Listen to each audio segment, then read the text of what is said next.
I think it's Okay. Yeah. I hope everyone online got an extra cup of coffee. You're missing out on donuts. Ben treated us once again. Thank you. Y'all need to stop being so healthy and some donuts. I haven't had a donut in about a year. All right. Well, we're going to get going with our second presenter today, Regan Espinoza. Third time presenting, I think, in the past year or so. So it's been really cool to watch the progress of her business from concept to now we have some actual samples in front of us. Regan Espinoza graduated high school from a class of 17 people. She was in the bottom half. Yet went on to get her master's degree. Proof once again that life does not peak in high school. All right, Regan, take it away. Okay. Thanks, guys. My name's Regan Espinoza, and even though it's my third time, please don't think that's, I still have a lot of work to do. So my ask today is for the Visit Box. I'm sorry. This is my company and my product. If you weren't here before, what it is a box that holds items at any memorial site or burial site. The items that people leave for their loved ones, and it protects them from the elements. Today, I would like to ask for feedback on the clarity of my message. Two things, for an investor and also the actual audience, and I'll get into that a little bit more. Feedback for the presentation deck, audience, investor, or public. Contacts, ideas that you guys get once you see all of the product, the different things that are needed. And then does this product seem liable or beneficial? So what is the Visit Box? The Visit Box, like I said, it's a patent pending box. It is made of granite or other weatherproof items, materials that hold items that loved ones have left. How did this begin? Unfortunately, it's a little emotional story, so bear with me. My father had unexpectedly passed away during COVID 2020. My family, Hector and the kids, we decided that it was best that they did not come to the funeral. It was only very immediate family in Indiana. However, what I did was have a picture from my family and put that at his gravesite. When we came back, my daughter had a picture. It was blown into a nearby field, very rural cemetery. And it was pretty emotional. And I thought, I've lost my father. I've lost the support temporarily from my family being able to be there at the burial. And now I've lost a picture and a drawing for my daughter. Something's got to be done about one of those. And so I did a search for something that holds items. There wasn't anything out there. So I created it myself. This is what it looked like when I put this down after the burial. Then we went back with my family, and that was the end result. Picture of my father and I dancing at our wedding. I did a little bit more research. The research was looking at other areas. This was just in the northern Colorado area. Broken items, the rosaries get caught in the lawn care of people, the cemetery staff doing all the lawn. And then here you see more broken pieces, and that gets also in the weed trimmers. Also, another area where people leave a lot of items is fallen soldiers. This is just from a cemetery in Fort Collins. There's shot glasses. There's notes that are in Ziploc bags. And then all these different metals along with pictures. And they also get broken, the shot glasses and everything else. The pictures get very faded. Unfortunately, child and infant loss, especially the recent incident that happened in Texas with the school shooting, people leave many, many things. Also, the Hispanic community leaves food for the Day of the Dead and full beer cans, different things like that. This is here in Fort Collins from Three Hopeful Hearts, and this is in just the specific baby cemetery. As I said, when people leave food, there's a concern with wildlife. Just in this area, there is more and more development.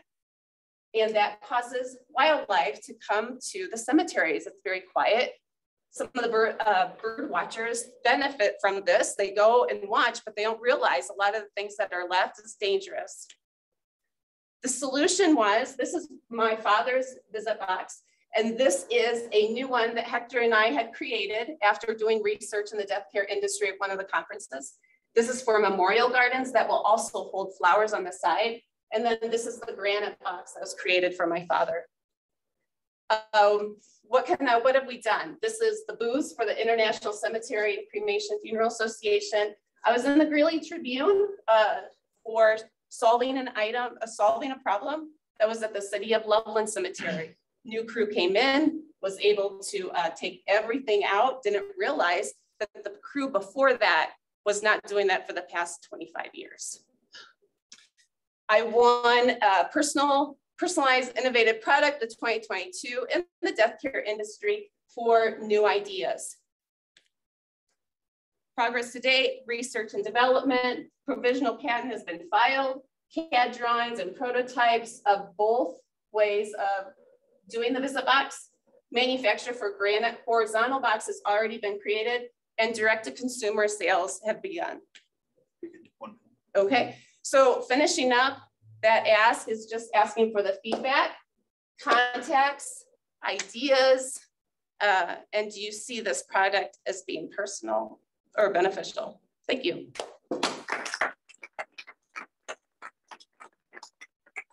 Congratulations on the awards. And that's awesome. Thank you.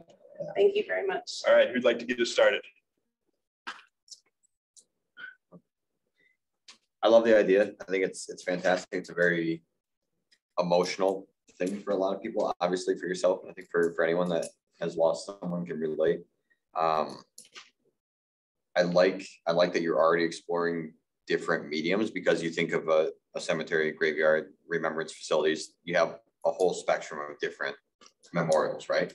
So I think the whole like idea of just the box, or just particularly, like the vase kind of concept, I think it's important for you to have flexibility there, because it's not going to be a one size fits all.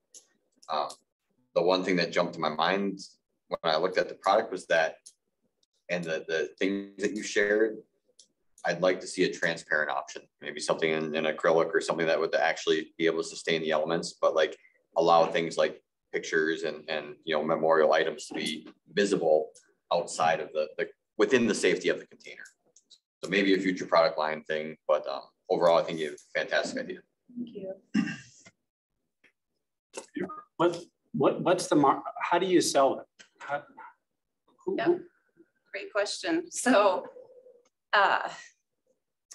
what I wanted to do was everything like the right way. So I was down pretty much a wormhole of trying to make sure that every cemetery, I pleased them. So we went to both of the National Funeral Directors Association conference and then the ICCFA one. I thought it would be great to be able to go straight to them and say, this can help you guys. There's a lot of arguments about we don't allow it. I don't care, we're still putting this here. This is our family member. So there was always this argument. However, the death care industry does not like change. So new ideas, even though I won that award, it was not judged by the ICCFA or people in the death care industry. It was judged by a separate marketing company. So my sales have actually been direct to consumer. So people come to me and say, I need this for my family member. We leave items, I want this. So I've had to do a shift and it was a very expensive one of where my audience I thought was. So now what I wanted to ask also is the ideas of a business mentor had said, go to grief counselors. I'm an occupational therapist, so there's research as far as with grief and the dying process, and something meaningful to do is leave items or create a memorial. So I'm now in that area because I can see where sales are.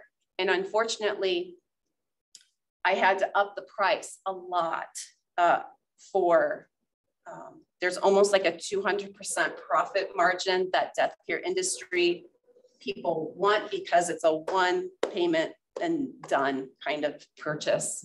So if I could go direct to consumer, I say, I don't know what the cemetery allows. If they say no, people have left, brought it home and have it in their home to hold items that are collected.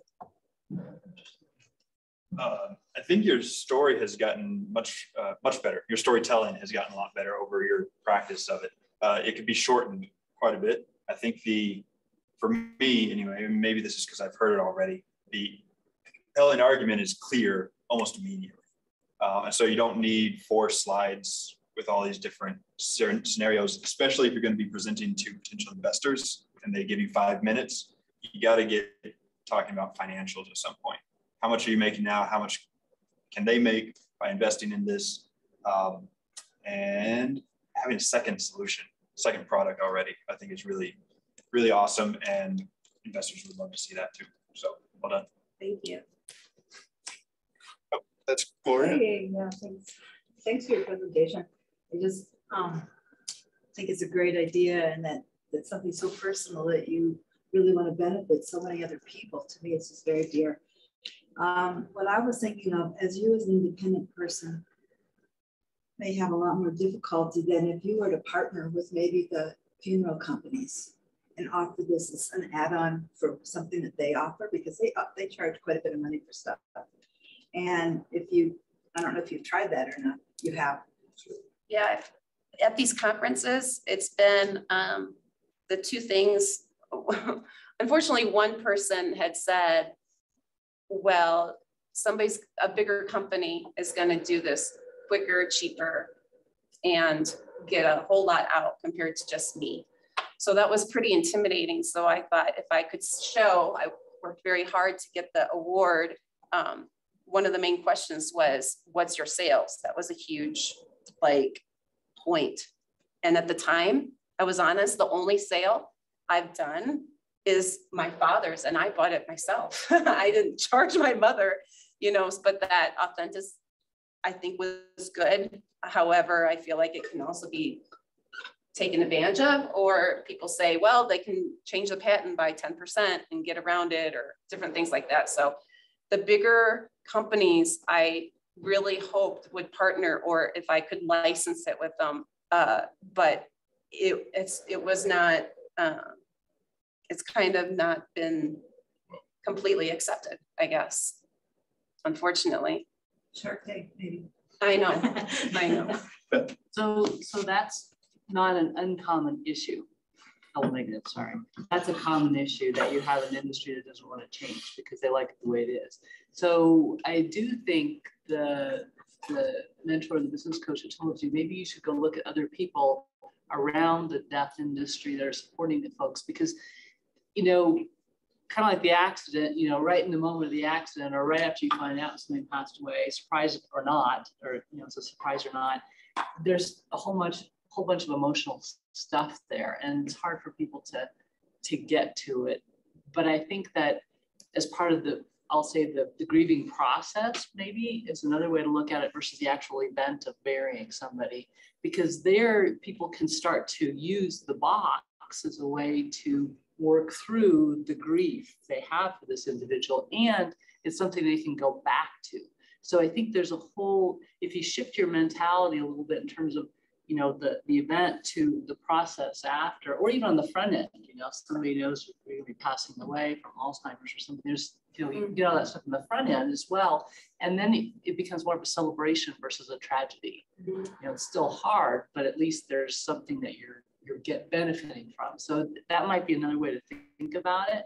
And I do think going directly to folks who are involved in that, because they already know something's going to happen, I do think that that's a much more, might be much more amenable to something new and different, because it benefits them versus trying to go through somebody else.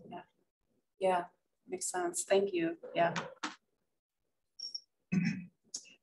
The memory care places have right there at that patient's room a place to put things, you know, and it might be good. You could sell it in advance, you know, like for visitors coming through, that they could put something in there before the person dies. I mean, because that is something that they're trying to facilitate.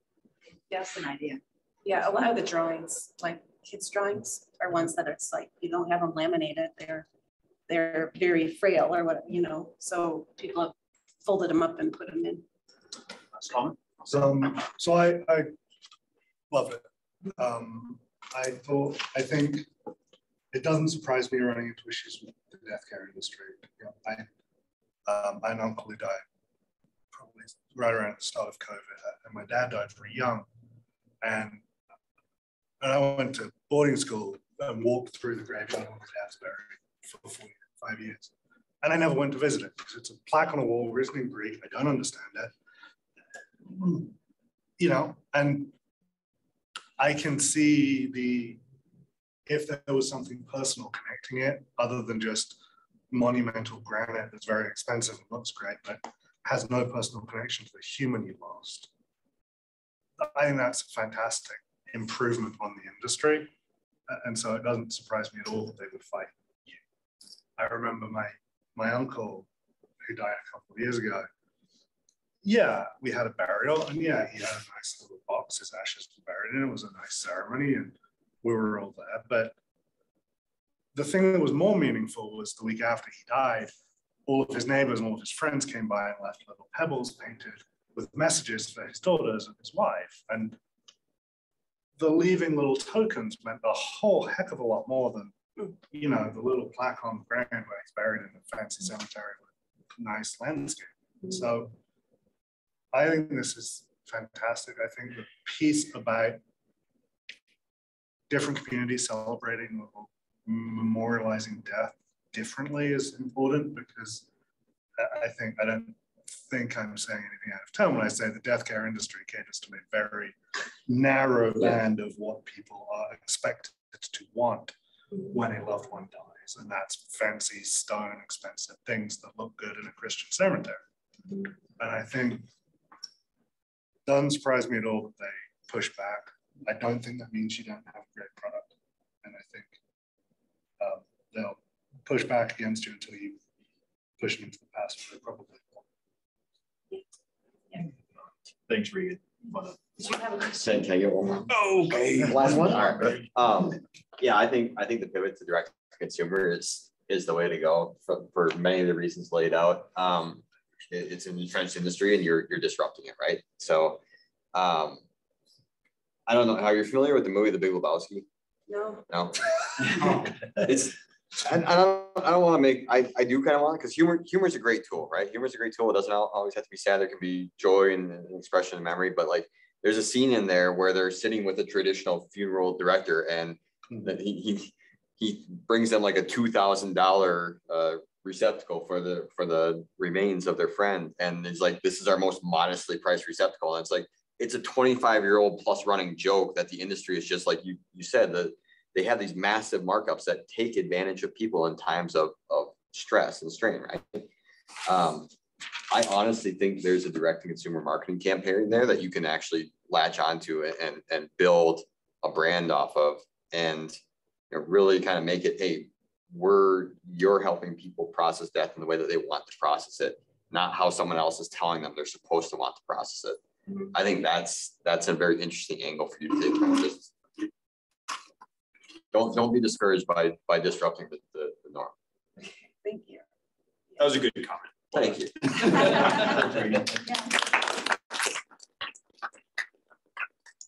All right, wrapping up. Looks like there's still some.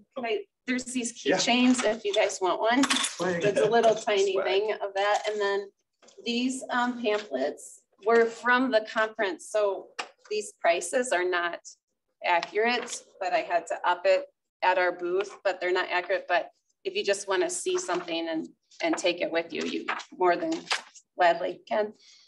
Thank you. All right. Well, wrapping us up, who's had a win this week? Who needs some help or has found a new resource? We had to win. We get to sit down with the county on Monday and talk about our our product, Okay. our platform. It's not true. Our platform. Yeah, awesome. So, Good luck. And you're presenting, we get to see it next week. right, Is that you get to see it. Yes. We will open the curtains. All right. Well done. Who else? Unless the county doesn't like it, then we're moving. We'll miss you. They'll love it.